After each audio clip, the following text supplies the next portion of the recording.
Okay, so here we go. This is the material. Nanti kita lihat sampai ke babbling stage. Okay.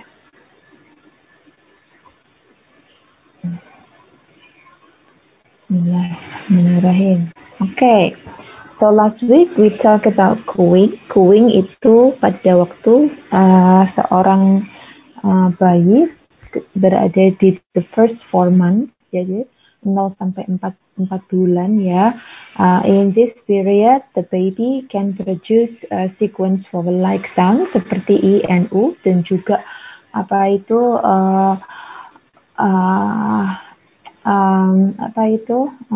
creating k and also g. Oleh karenanya disebut dengan cooing atau gooing karena ada k sama g-nya, velar consonant sounds. Oke. Oh iya, saya ingat kemarin ada yang saya minta untuk memperhatikan ini ya, keponakannya atau adik bayinya gimana? Apakah jadi melakukan observasi?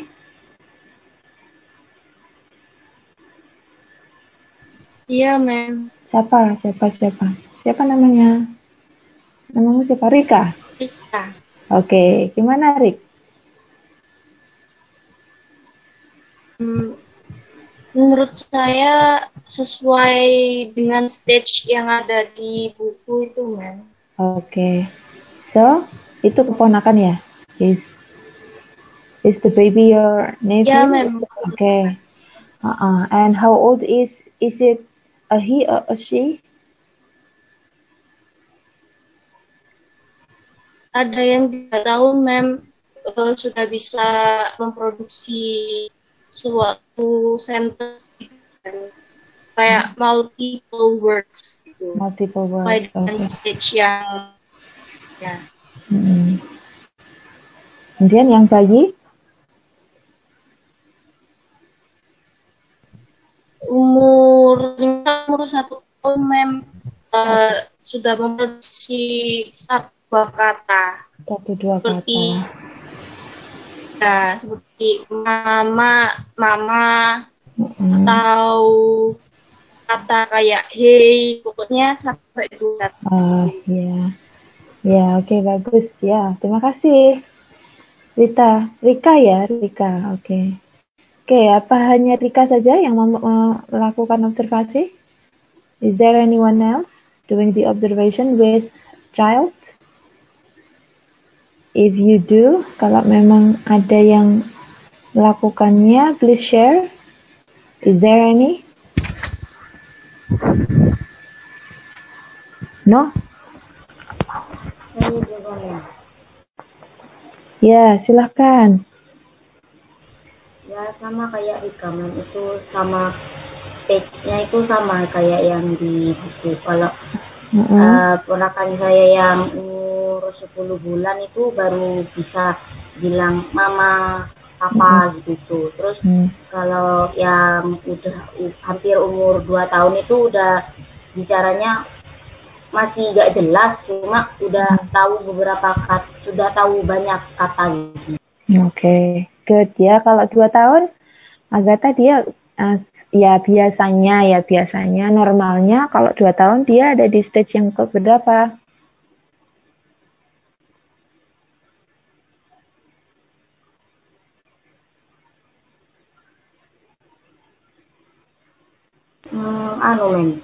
Telegraphic speech. Telegraphic speech ya, tapi ya harusnya ya 2 and 2.5 ya. Nah, apakah memang sudah sampai itu? Kan kita kembali lagi tergantung pada anak itu sendiri ya. Apakah memang sesuai? Apakah memang dia sudah sampai pada dia ke multiple word speech atau masih sampai di sebelumnya, yaitu ke 2 word stage gitu ya. Memang ada yang kadang-kadang itu masih kurang jelas, tapi ada yang sudah jelas gitu ya. Sekali lagi tergantung. Oke, terima kasih Agatha dan Rika. Oke, ya terima kasih. Dengan begitu Anda nanti ingat ya, walaupun your observation seems simple, tetapi I believe Rika and also Agatha will get some experience ya. already got some experience on the observation with kids. Oke.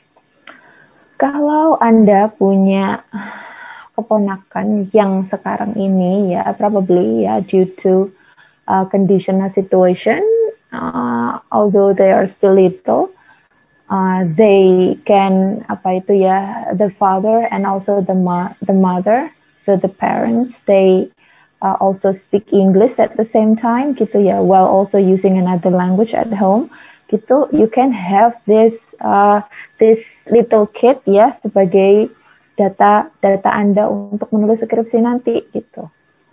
Bisa loh seperti itu gitu. Jadi Anda mengikuti perkembangan anak ini gitu. Bagusan lagi kalau anak ini tuh ada di sekitarmu sehingga kamu bisa mengamati gitu. And then bagaimana perkembangan pemerolehan bahasanya when the parents gitu ya are using both languages, in this case English and another language gitu ya. Bagaimana seorang bilingual kid itu developing vocabs, let's say, atau developing pragmatics, atau developing vocabs, nggak apa-apa. Itu in the first 2 years of their life gitu. Nah itu bisa di-report ke dalam skripsi gitu. Nah ini akan jadi bagus sekali ya, karena jarang sekali ya ada penelitian di Indonesia yang mereport penelitian yang longitudinal. Longitudinal itu artinya penelitian yang lama gitu ya. It takes time karena memang observasi dan observasinya observasi sungguhan, jadi observasi real time gitu ya, dan dicatat satu persatunya gitu. Nah, dia pas waktu apa, pada waktu ini dia ternyata acquire this skill of language gitu, seperti itu. Itu tuh masih belum ada ya, sangat jarang. Saya pernah baca satu disertasi, nah itu bukan skripsi S1 ya, malah disertasi ya yang record her ya, kalau nggak salah kalau saya nggak salah ingat itu yang menulis itu sebuah ibu gitu ya, yang taking a PhD, tetapi dia berada di luar negeri. Jadi she took their kids with her gitu ya, dan selama while she was taking her PhD itu dia observing her own kids gitu ya, developing pragmatics. Tetapi bagaimana pragmaticsnya berkembang during their stay in US kalau saya nggak salah ingat. Nah itu, dan itu jadi disertasi atau PhD thesis. Ya karena ya memang nggak banyak yang bisa melakukan observasi seperti itu. But in case if you have this very special occasion that you are provided by the situation, you are provided with a situation where you can meet atau where you have an access to a child who is speaking or acquiring English kemudian juga acquiring at the same time another language, another home language or Javanese atau bahasa Indonesia. You can make use of this observation and write it for your thesis, for your undergraduate thesis, seperti itu. Itu sangat menyenangkan ya. Oke, saya minta izin dulu ya, tiba-tiba I need to go to wash my hand. Saya minta izin selama 5 menit. Mohon maaf ya, sebentar. Ini tidak saya stop share. Saya mohon izin. Oke, ma'am. Baik, ma'am. Oke, saya sudah kembali, tidak sampai 5 menit. Baik, saya akan teruskan materinya. Kalau ada yang kepingin atau tertarik dengan apa yang saya bicarakan tadi soal how to tentang the observation of a kid developing his or her pragmatic, silahkan, you can contact me. I will send you the copy of the PhD thesis just to inspire you maybe to do the same case ya, tetapi maybe simpler karena untuk S1, okay. Yeah, just anytime you can contact me. I will later send you the copy of the PhD thesis. Oke, saya kembali ke materi. Yang pertama tadi cooing, nah the second stage is babbling. Nah, babbling ini berada di sekitar ketika anak-anak sekitar usia 6 to 8 months, and then the child is sitting up and he or she can produce a number of different vowels and consonants. Jadi ada atau kombinasinya ya. So produce different vowels, consonants, and the combination. So for example, ba ba ba, ga ga ga. So at this stage, this kind of production is called babbling. Nah, in the later babbling stage, sekitar 9 atau 10 bulan, dia akan produce recognizable intonation patterns of consonant and vowel, and then the combination, ya, kalau awalnya baba baga gaga, nanti sekitar 10 bulan dia dicampur gitu ya, antara baba, dada, bada gitu, mama, dada, seterusnya. Nah, oleh karenanya ya kalau yang mama atau dada menurut Pak George Yule ini oleh parents diinterpretasikan sebagai kata mama ya, atau dada atau daddy. Gitu. Apakah sungguh-sungguh dia memang able to produce mama and also dada, untuk merefer kepada mama dan dadanya ya, and daddy-nya maksud saya, it's quite possible gitu, quite possible. Kemudian ketika dia jadi di sini disebutkan bahwasanya while standing berdiri itu dia producing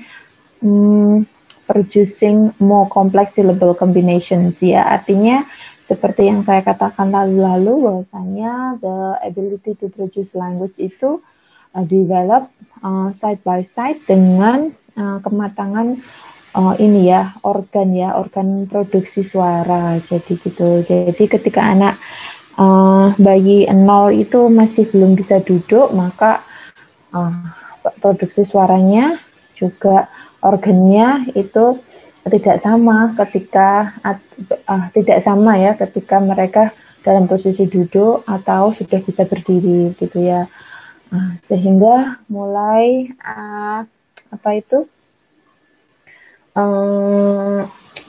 organ nasal sound, larynx, pharynx dan seterusnya itu juga kemampuannya berkembang seiring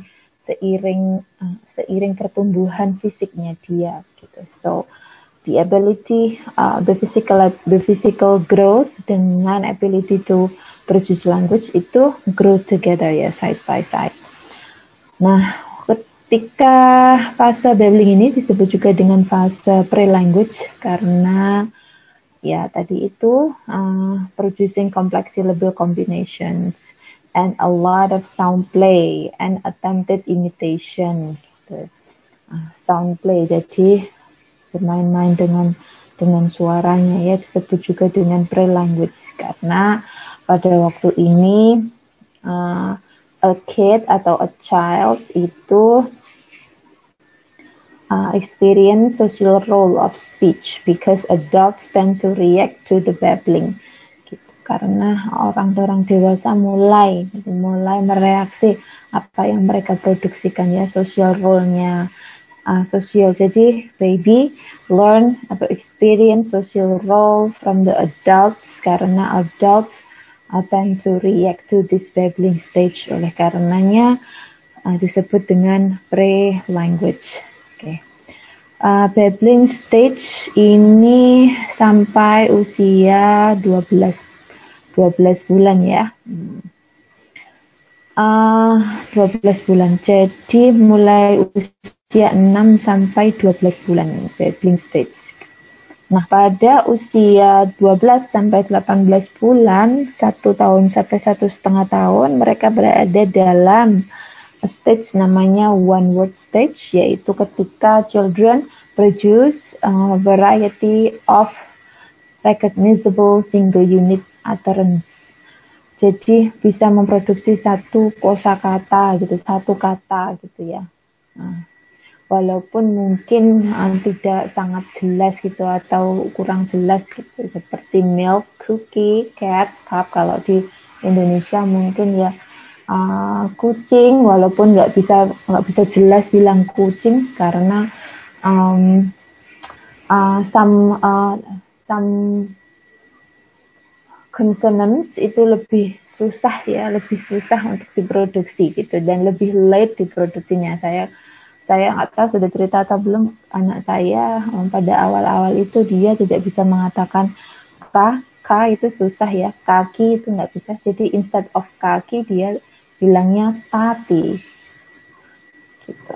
So k ke belakang susah, k nggak bisa, tapi dia bilangnya ta di depan. Ta, kalau t itu kan di depan. Tati, tapi, dan s juga agak sulit, sulit ya. Jadi sapi itu sulit. Jadi waktu dia kecil dulu, saya sering ngajak lihat sapi itu, karena dia sukanya muter ya di daerah sebelah sana, agak jauh dari rumah saya.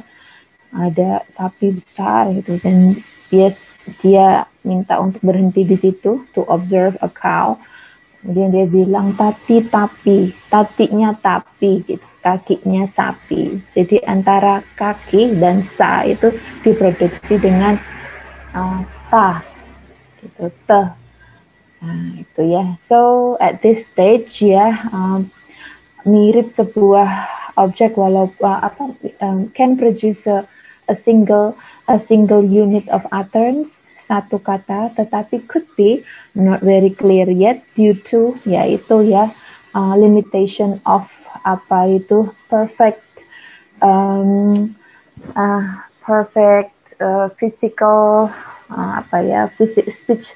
physical speech organ-nya gitu, masih belum gitu. Apalagi mungkin anak kecil itu belum bisa menggunakan kata R, itu kan sulit ya, makanya anak kecil biasanya bedal atau cadel begitu.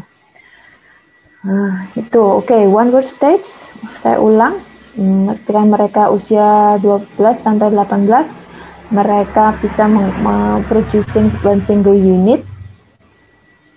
Nah, di sini ada istilah namanya holophrastic. Holophrastic ini adalah ketika one single unit ini functioning as a phrase or as a sentence. Jadi satu kata tetapi berfungsi sebagai satu frase atau satu sentence. Contohnya itu mungkin anak itu ini ya, producing his brother's name atau his sister name. Kok di sini disebutkan dengan Karen gitu ya. Saya punya tetangga di samping ini, anak itu punya kakak namanya Coco. Anak kecil ini namanya Dio ya. Nah, dia punya kakak namanya Coco. Nah, dia kalau mengatakan Coco gitu ya, itu tidak berarti Coco kakaknya gitu. Dia bisa berarti Coco sedang makan, Coco tidur, atau Coco kesini, atau Coco jangan ke situ, Coco apa, ayo ke depan, dan seterusnya. Jadi one word means function as a phrase atau as a sentence. Nah itu ya, itu disebut dengan holophrastic speech, ketika satu single unit berfungsi sebagai a phrase or a sentence. Therefore, ketika usia ini ya, dan ketika usia two word stage ini ya, antara one word stage dan two word stage ini, kadang-kadang anak-anak kecil itu bisa tantrum ya, tantrum atau mereka gelisah, mereka marah gitu ya, karena orang tua tidak mengerti apa yang dia mau gitu, karena dia hanya bisa mengatakan satu, tapi maknanya bisa banyak, fungsinya dia bisa banyak. Nah, karena orang tua nggak bisa menginterpretasikan apa yang dimaui anaknya, this kid can get angry and kid can tantrum ya. Gitu. Nah, it happens to my son too ya, and most of the kids will experience this phase too. So this is very important for the caretakers, so whoever adults who accompanies this kid to really pay attention to what happened to this kid during that day gitu. Yeah, that day he learns about what gitu. Dia tuh belajar apa pada waktu itu, pada hari itu, that special occasion. Sehingga ketika dia belajar seperti itu, we can pay attention to this thing. Ya, nantinya ketika anak itu menyebut itu, nah kita ngerti ya, oh maksudnya ini, oh maksudnya itu. Gitu. Just to minimize the kid to get frustrated atau angry gitu. Karena kalau sudah nangis itu nangisnya nggak cuma sebentar ya. Ketika tantrum tuh mereka, anak kecil itu bisa menangis setengah jam sampai 1 jam. Seperti itu, percaya atau enggak ya seperti itu ya. Anak saya dulu kalau tantrum tuh menangisnya lama, setengah jam sampai 45 menit. Because I fail to understand what he wants. And when he get frustrated, he got angry because he cannot get what he wants. And I do not know what that is. Because I want to work. Saya ngajar, and my kid was with the nanny, and then the nanny missed to report this thing to me. So when I came home and he finally was with me, and he produced that certain word atau certain expression, and I didn't get it, he got frustrated, and then he will cry. Gitu ya, a very long time, gitu. Sehingga very tiring gitu ya, very exhausting. Nah, itu tipsnya. Mungkin nanti suatu ketika you got your own kids atau ada ada keluargamu ya yang punya anak kecil ya, it may happen to them.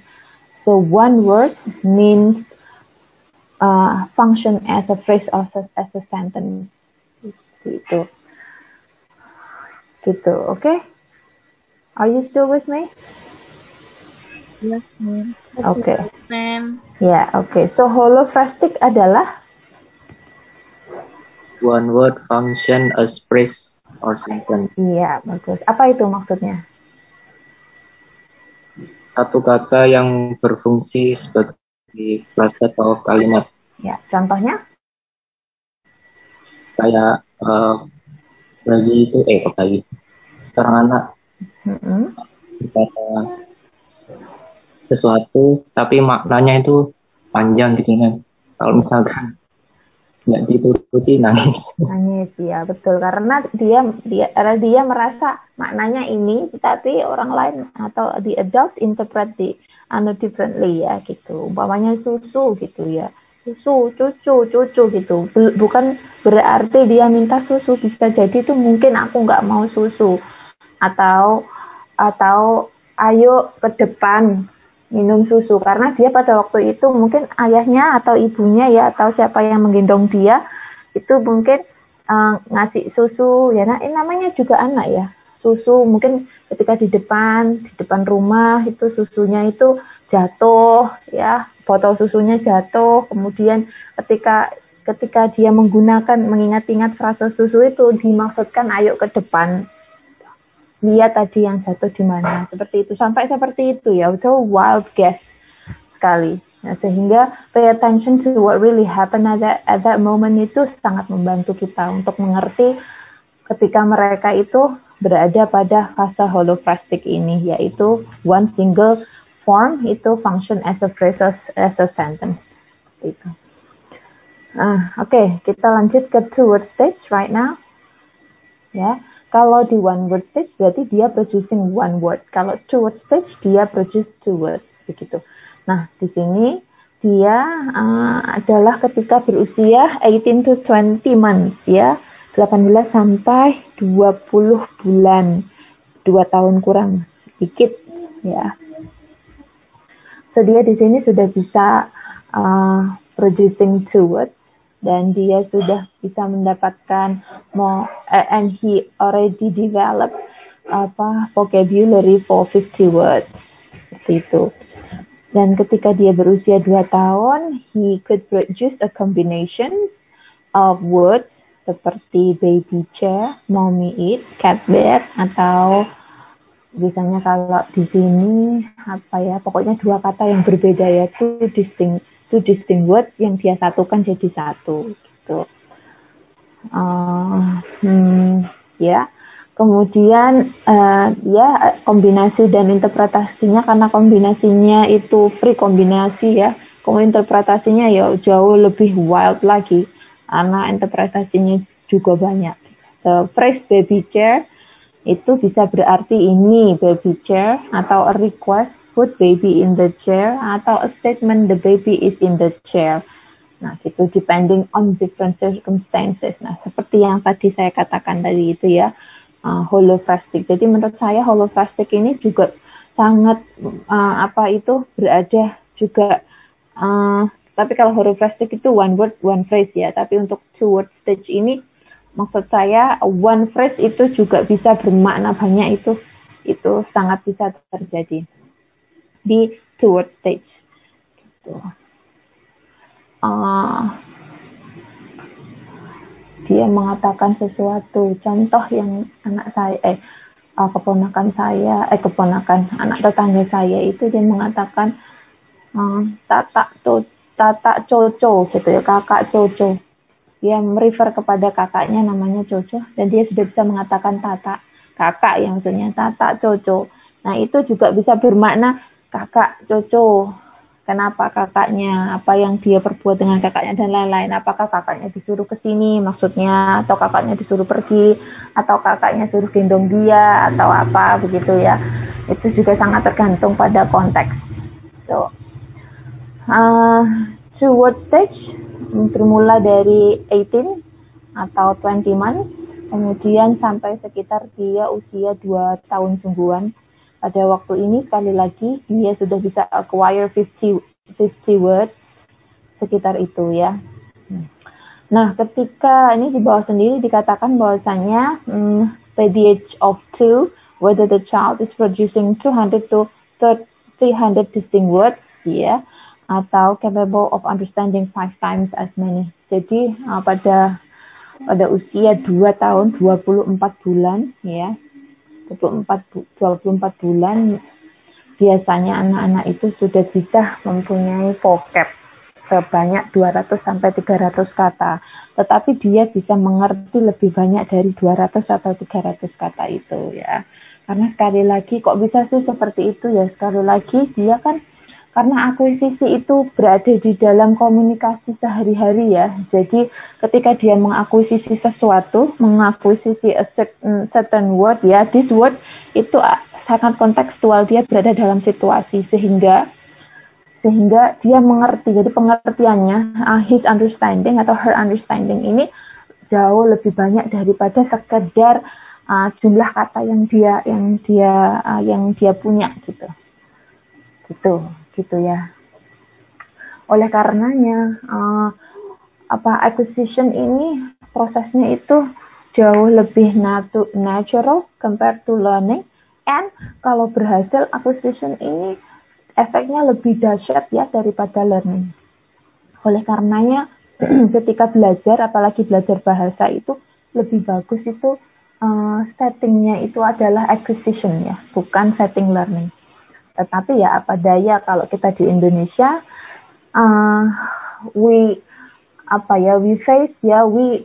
it is quite impossible ya to get ourselves, to get the kids into the acquisitions 24/7 ya, 7/24 ya, kayak gitu ya, 24/7 days gitu susah karena the community doesn't speak English, the parents do not speak English, so the input, the exposure is not there, sehingga the kids itu pick up what is there in the context, in the situations.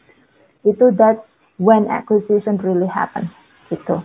Nah, karena acquisition ini sebetulnya efeknya itu sangat bagus untuk perkembangan bahasa ya. Jadi anak-anak yang acquire language itu dia lebih kuat retensinya gitu ya, terus lebih natural produksinya seperti itu compared to a kid yang undergoing learning seperti itu. Kembali lagi ke statement ini bahwasanya at the age of 2 They can really produce 200 to 300 distinct words. Tetapi he or she is capable of understanding 5 times as many. Mungkin Anda nanya, kok bisa kayak gitu? Kok bisa mereka itu bisa mengatakan 200 kata gitu ya? They have 200 words vocabulary. How could they understand 5 times atau sekitar 1000 kata as many? It can happen, yes, because gitu ya. These words itu they acquire these words, these 200 words itu in the context. Oleh karenanya dia memahami itu. Jadi sepatu umpamanya ya, dia paham, dia belajar tentang ini sepatu ya, tapi dia belajar sepatu itu bukan hanya gambar sepatu. Dia belajar ini sepatunya siapa, sepatu ditaruh di mana, sepatu ini tempatnya di mana biasanya, warnanya di mana, dia di dekat apa, apakah dia ditaruh di dekat meja atau di atas lantai atau di mana dan seterusnya.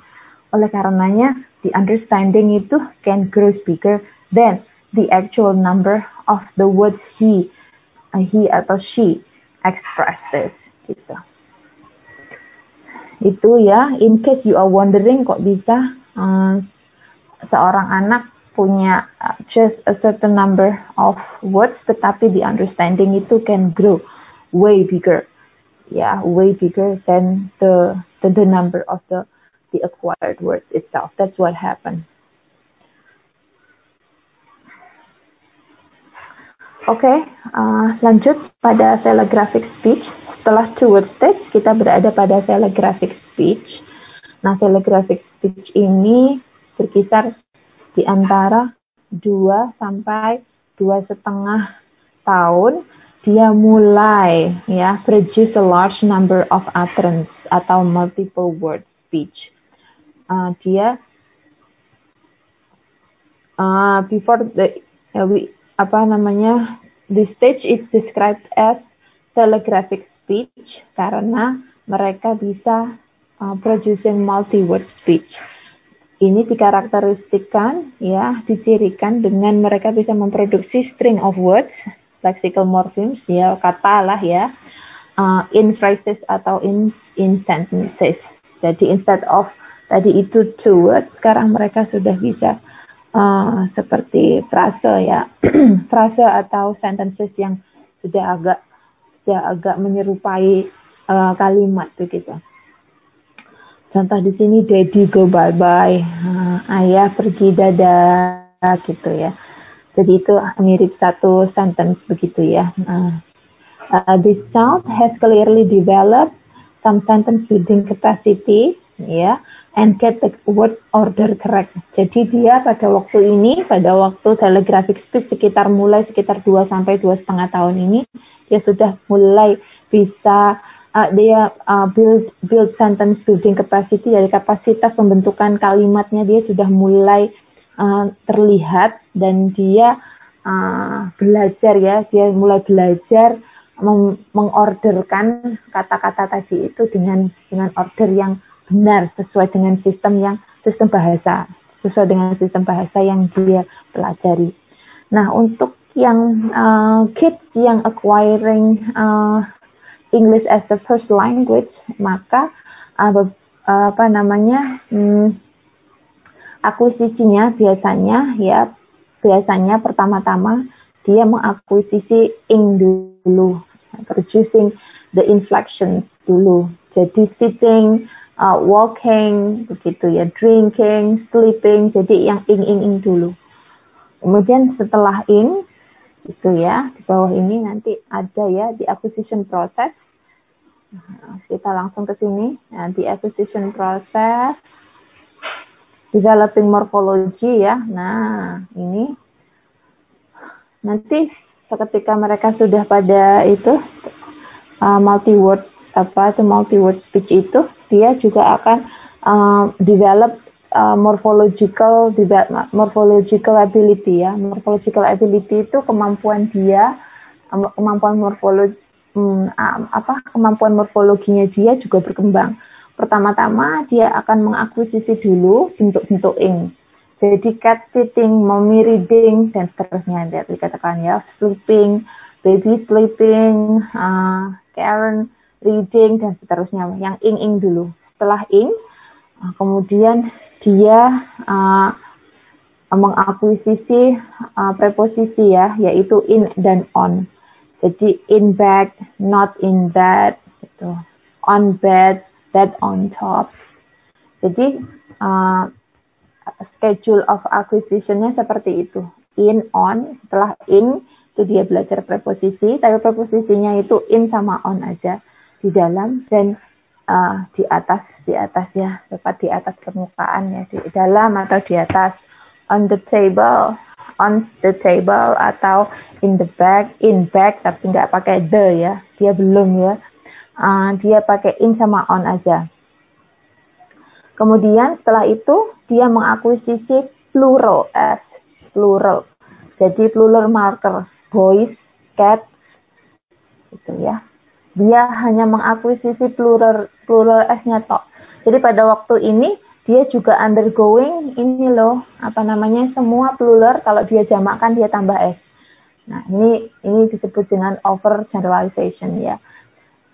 Jadi satu rule tapi dia gunakan untuk semuanya. Jadi umpamanya ada semuanya ditambah s untuk merefer kepada plural. Nah, dia belum belajar tentang irregular marker ya, plural marker. Contohnya umpamanya kaki ya, kaki itu kalau satu kan foot ya, kalau dua harusnya kan feet, tapi dia tidak memproduksi feet, tetapi dia memproduksi foot pakai s, seperti itu. Karena memang stage-nya dia masih seperti itu, masih sampai pada plural s, jadi semuanya ditambah s. Seperti itu. Baru setelahnya dia akan belajar irregular past tense. Itu, irregular past tense. He came, it went away, kemudian dia belajar possessive s, dia belajar to be, kemudian baru articles. Jadi ketika di sini tadi in bed bukan in the bag, on the bed tidak on bed, tetapi on bed karena articles ini dia baru peroleh, dia baru develop later on ya, after dia mempelajari to be. Kemudian past tense ed, jadi it opened, he walked.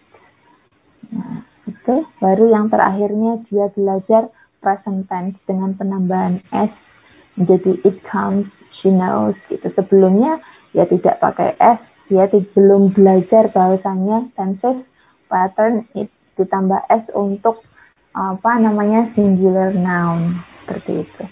Nah, ini mulai, jadi the acquisition of morphemes ini berkembang ya, dimulai dari dia sudah bisa he develop his phrases of sentential ability, yaitu di telegraphic speech ini. Nah, gitu. Bagaimana dengan proses akuisisi bahasa Indonesia? Nah, itu harus ditanyakan ke sastra Indonesia ya. Nah, ya apa itu prosesnya dari awal sampai usia X, usia 0 sampai usia 3 tahun. Kalau kita kan nggak punya plural marker ya. Itu jadinya gimana, apa yang pertama kali mereka ini? Kalau mereka belajar tentang suffix, infix, prefix, itu yang dipelajari yang mana dulu? Nah, itu bagiannya ini bahasa Indonesia as the first language gitu. Nah, kalau sastra Inggris itu penelitiannya adalah tentang ya anak-anak yang mengakuisisi bahasa Inggris sebagai bahasa pertama mereka, atau minimal lah bahasa pertama yang berlangsung dengan bahasa yang lainnya. Itu yang terjadi pada itu yang menjadi fokus riset anak mahasiswa dari sastra Inggris seperti itu. Izin bertanya. Aduh, ya, oke, saya kaget sampai. What happened? Ya, oke. Tadi untuk riset, itu objek penelitiannya berarti apa, Mem? Halo? Ya, gimana? Untuk riset yang Mem bicarakan itu berarti objek penelitiannya apa? Untuk siapa? Untuk kita? Sastra Inggris? Oh ya. Untuk sastra Inggris, ya kalau memang mau mengambil child development atau first language acquisition, maka kamu harus pastikan bahwa data risetmu itu adalah anak yang mengakuisisi bahasa Inggris pada waktu masih kecil, gitu. Kan nggak mungkin tapi ya cuman bahasa Inggris saja, pasti bahasa Inggris dan bahasa Indonesia atau bahasa Inggris dan apa begitu. Itu. Iya, Mem. Kalau akuisisi bahasa Indonesia itu bukan wilayahnya sastra Inggris, itu wilayahnya sastra Indonesia.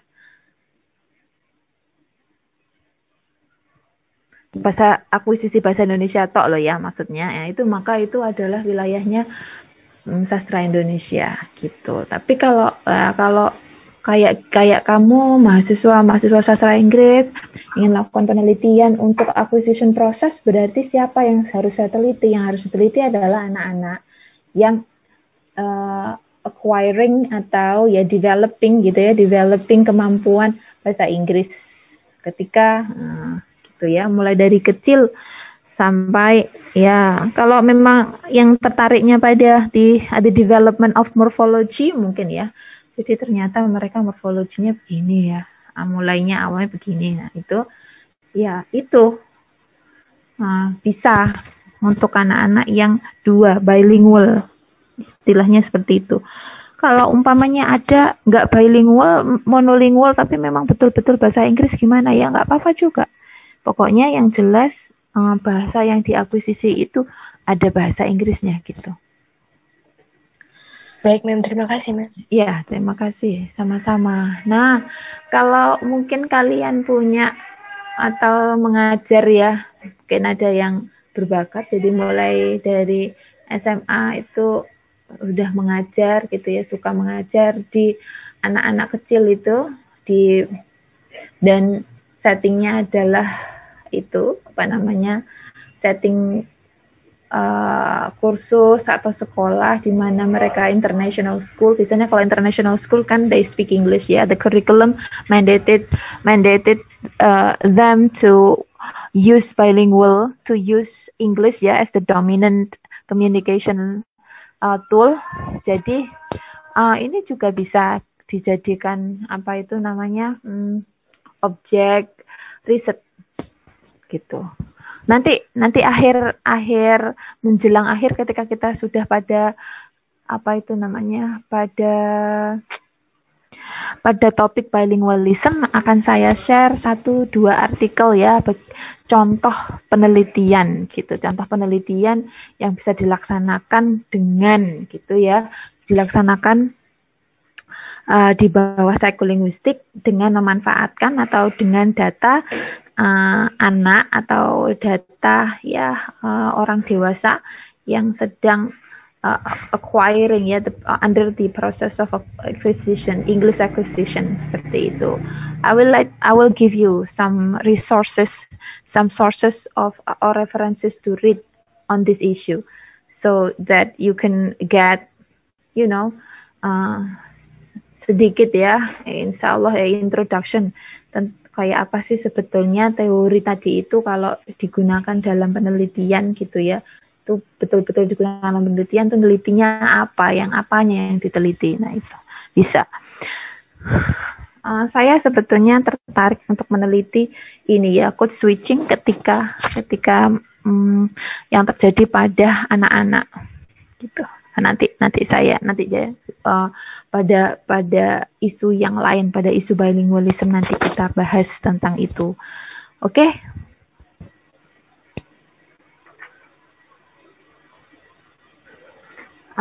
Baik, kita sudah menyelesaikan stages of acquisition, language acquisition, mulai dari cooing sampai ke telegraphic speech. Ada pertanyaan sebelum kita lanjut? Mem ingin bertanya. Silahkan. Mem pernah dengar nggak kalau anak cewek itu belajar ngomongnya lebih cepat dari anak cowok? Itu hanya apa ya?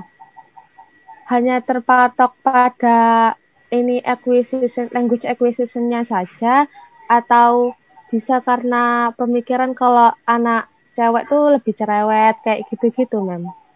Oh, anak cewek. Oke, terima kasih ya. Oke, saya juga pernah dengar statement seperti itu. Kalau perempuan tuh lebih cepat itu akuisisi bahasanya ya. Sekali lagi menurut saya it depends on the kids, on the situation. Kemudian pada input yang dia terima, tetapi juga tergantung pada anak itu sendiri. Artinya juga tergantung pada kesiapan anak itu yang berhubungan dengan kematangan emosional. Nah, kematangan emosional perempuan atau anak perempuan itu memang lebih cepat daripada laki-laki, gitu. Jadi bisa jadi hormonnya. Jadi hormon kematangan. Jadi anak perempuan itu kalau usia masih jadi sama usianya ya, umpamanya sama-sama usia 5 tahunnya, tapi anak perempuan ini sudah lebih matang secara emosional, secara hormon ya, kesiapan belajarnya itu lebih matang daripada laki-laki gitu. Generally seperti itu. Oleh karenanya, karena kesiapan belajarnya ini lebih matang, dia attention span-nya dia juga lebih attention span itu adalah periode seorang anak itu ini untuk bisa fokus terhadap sesuatu. Attention span ya. Itu juga lebih panjang. Nah, karena kesiapan ini maka perempuan itu dikatakan lebih cepat atau lebih mendahului gitu ya dibandingkan dengan anak laki-laki gitu. Tetapi itu bukan satu-satunya ya, ada juga yang perempuan tapi karena kondisi tertentu ternyata sama dengan laki-laki juga ada gitu. Jadi cerewet apakah anak perempuan memang lebih cepat mengakuisisi bahasa? Bisa jadi. Selain karena exposure-nya atau input-nya, bisa dikatakan juga karena kematangan emosional ya. Kematangan emosional yang mana menurut penelitian kematangan emosional perempuan ini memang mendahului laki-laki. Ketika masa kecil ya. Nah, laki-laki ketika dia mencapai usia tertentu, ketika dia memang mencapai usia ready itu, dia biasanya begitu sudah sampai, mohon maaf ya itu ada background sound-nya ya, sayur katanya. Pada waktu dia sudah mencapai titik itu, maka ya dia akan melejit itu setara dengan perempuan. Seperti itu. Gimana?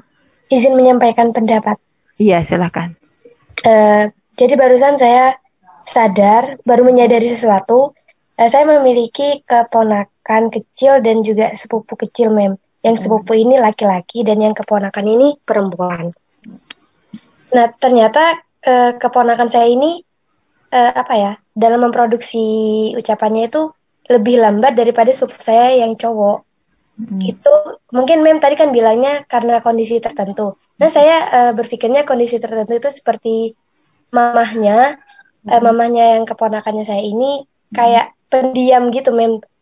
Tidak seperti mamah si sepupu yang cowok, agak cerewet gitu, Mem, dalam berbicara kepada anaknya. Seperti itu, Mem. Ya, bisa jadi. Jadi memang karena banyak hal ya, tidak mungkin itu hanya karena satu hal. Karena memang ini manusia, we talk about human.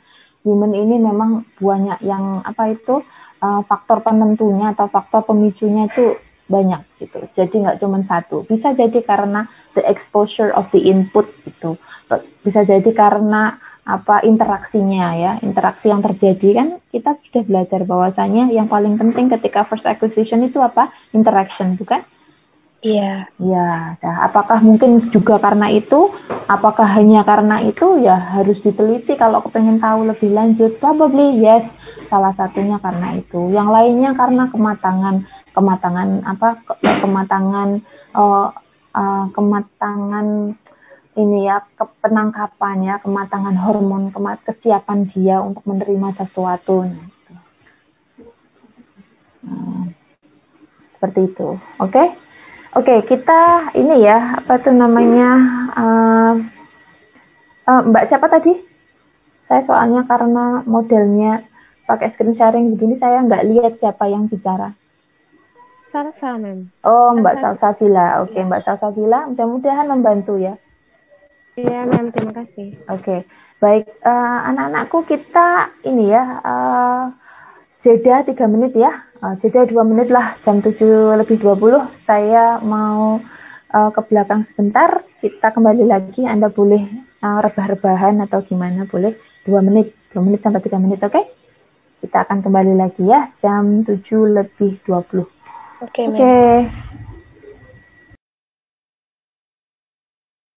Wah, maaf ya, ternyata saya korupsi 3 menit.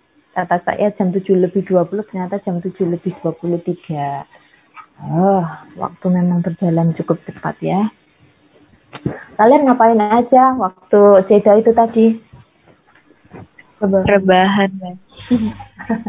Iya, saya sih merasa mungkin ngantuk ya, karena kan habisnya sahur.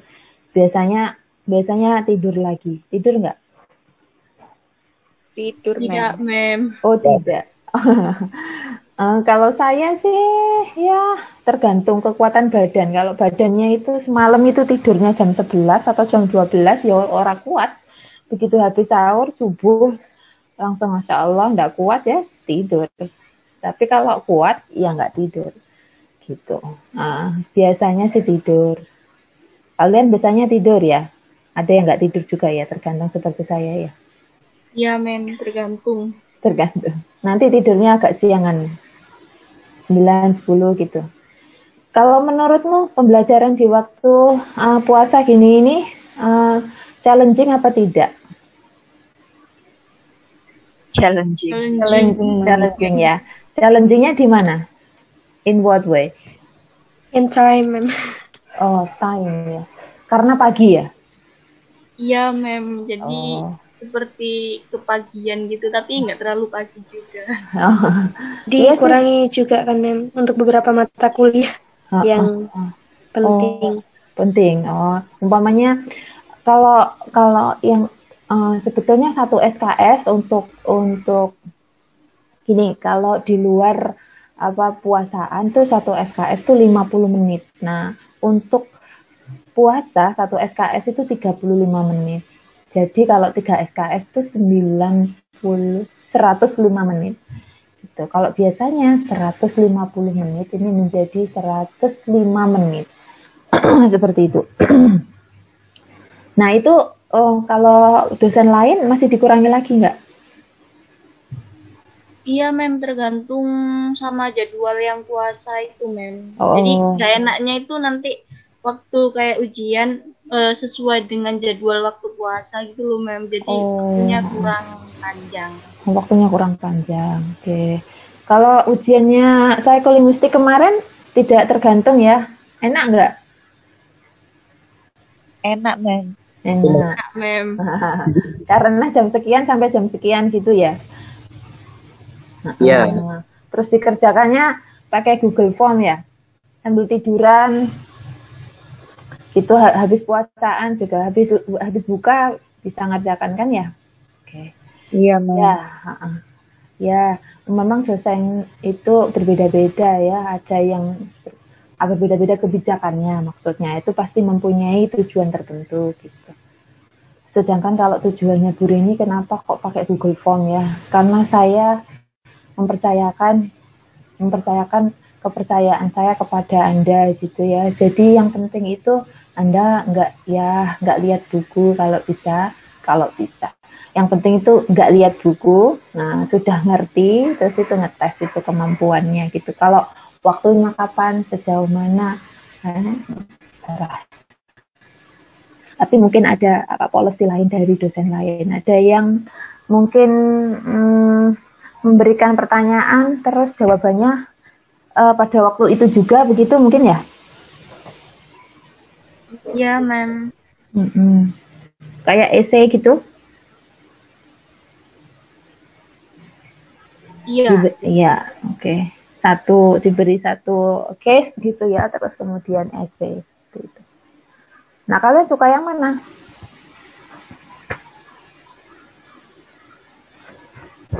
Suka yang nggak berat pokoknya ya. Yang deadline-nya agak panjang. Oh, yang deadline-nya agak panjang. Iya, oke. Ya, bismillah, semoga apapun itu, dari mana bentuknya apapun itu bisa barokah. Itu yang penting itu ya. Nilai itu, yang penting itu ilmunya itu masuk, ilmunya itu barokah. Nilai itu menurut saya ya kedua gitu setelah itu. Jadi jangan nilai yang pertama, nilainya A tapi sebenarnya nggak ngerti itu ya nggak sip ya. Yang penting itu ngerti. Terus yang kedua, ngerti itu paham. Maksudnya itu betul-betul paham gitu, bukan karena hafalan gitu. Oh, jadi ngerti gitu ya. Terus kemudian barokah. Barokah itu artinya ilmunya itu manfaat. Manfaat itu gimana maksudnya? Manfaat itu ya kalau nanti ada permasalahan yang bisa diselesaikan dengan ilmu itu, kamu bisa menggunakannya. Nah, itu manfaat. Manfaat ketika ilmu itu menambahmu, memicumu untuk melakukan hal baik yang lain. Nah, itu juga bermanfaat artinya. Seperti itu. Jadi, yang dikejar adalah manfaatnya, barokahnya gitu. Nah, yang pasti ketika sudah bermanfaat dan barokah, nilai akhirnya insya Allah mengikuti. Gitu ya. Gitu. Oke. Ini jam berapa ini ya? Oh, jam 7 lebih setengah 8. Saya tambah 5 menit ya. Karena 7.40 ya biasanya kan habisnya, ini saya tambah 5 menit wes jadi 7.35. Oke, yang terakhir ini tentang learning through imitation. Ini kalau Anda lihat, coba ya. Oh, oke, maaf itu kalau terdengar itu suara tetangga saya sedang memperbaiki rumahnya. Oke. Ini adalah section ini ya, section tambahan ya ini. Pertanyaan, apakah anak-anak itu belajar itu lewat imitasi dan apakah mereka belajar lewat correction gitu? Apakah imitasi dan mereka itu ketika di-correct ya, mereka mendapatkan correction itu memang bermanfaat atau enggak sih bagi mereka gitu. Kita satu-satu yuk coba, silahkan dibuka anunya ya, apa tuh namanya, minimal dibuka mikrofonnya. Coba on mic supaya lebih cepat untuk menjawab saya. Do you think that children itu learn through imitation? Yes or no? Yes. Yes, ma'am. Yes. Yes, ma'am. Yes. Apakah itu satu-satunya cara children untuk belajar bahasa through imitation? No. Okay. Jadi memang learning through imitation ini yes, tetapi ada ininya ya, ada apa tuh namanya, ada note-nya begitu. Untuk awal-awal memang anak-anak itu learn from imitation. Jadi they imitate ya, mereka mengimitasi apa yang mereka dengar, apa yang mereka lihat, yang diajarkan kepada dia imitasi. Tetapi bukan berarti semua ucapannya dia. Oke. Silakan boleh di off microphone. Boleh off microphone. Nah, bukan berarti semua yang dia katakan itu hasil dari imitasi. No. Ya. Jadi, yes, children will imitate at a certain level. Biasanya foundation-nya itu dia imitate dulu karena dia diajarin, maka dia imitasi. Tetapi at a certain point when he engage atau he or she, these kids are engaging in a communication, he is no longer imitating, but he is producing novel utterances. Dia memproduksi ini ya, apa itu ungkapan-ungkapan baru.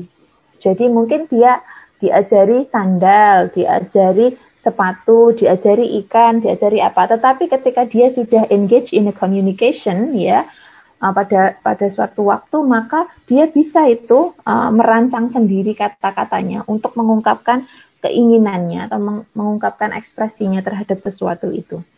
Gitu.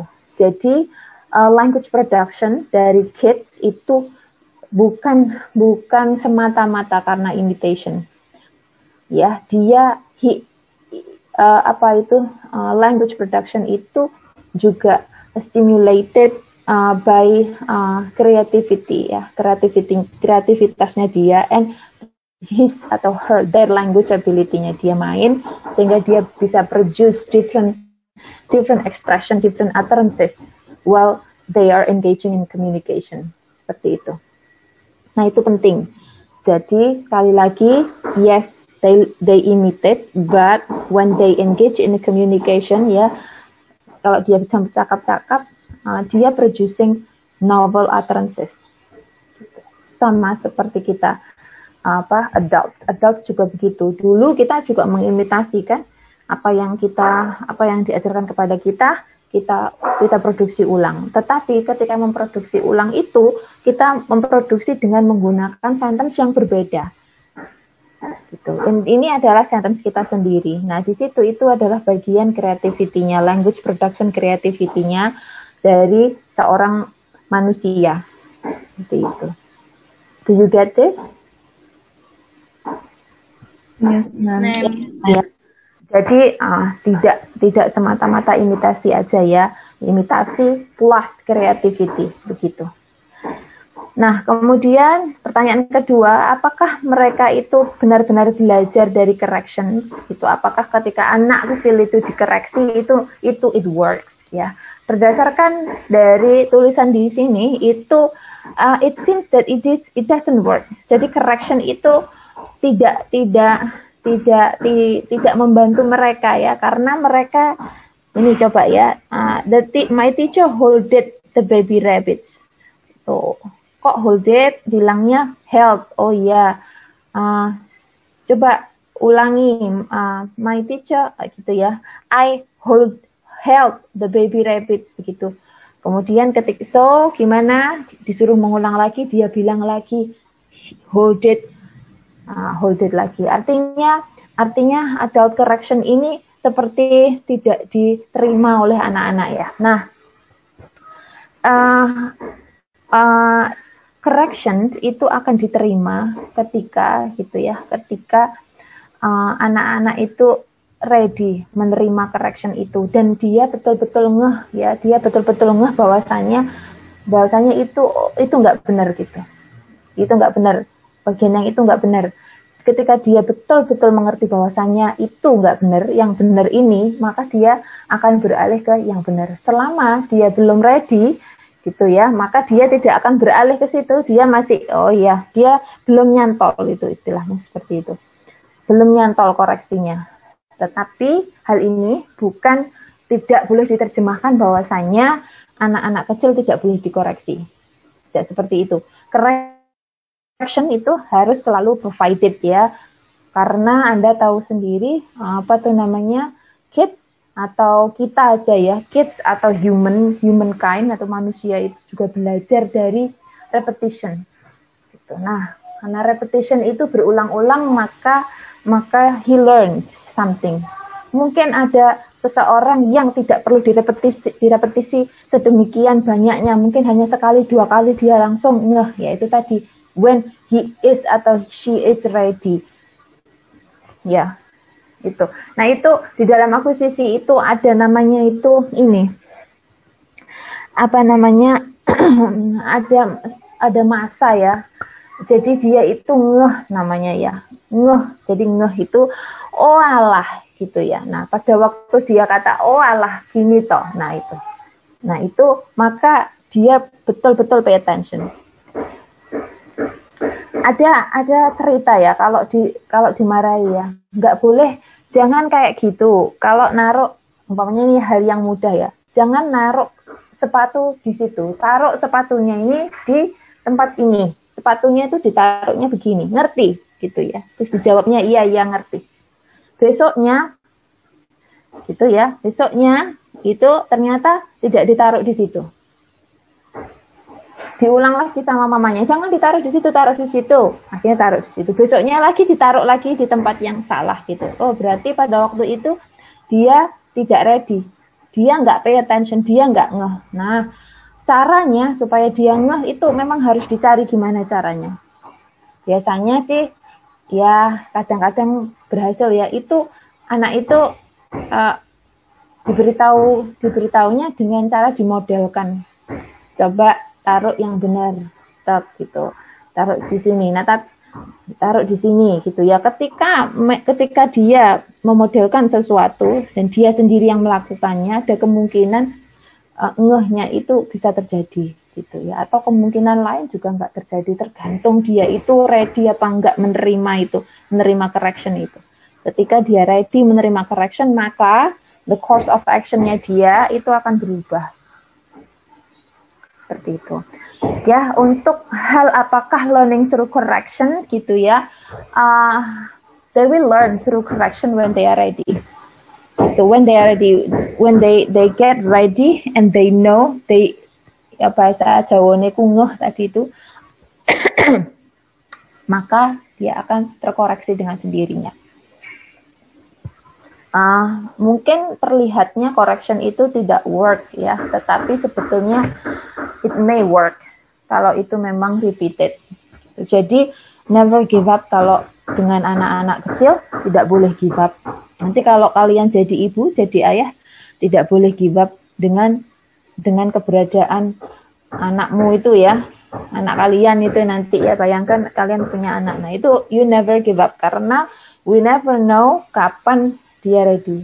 Nanti besok, minggu depan, atau di kesempatan yang akan datang, saya akan ceritakan tentang ready enggaknya ini. Saya punya cerita dengan anak saya ya, tentang kesiapannya dia producing language. I will tell you about this later when we meet again.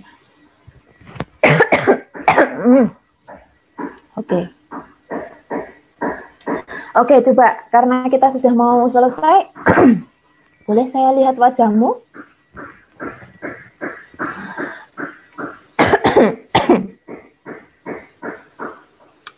All this long, what was behind the camera? Oh, seperti ini rupa-rupanya ya. Oke. Senang, Pak.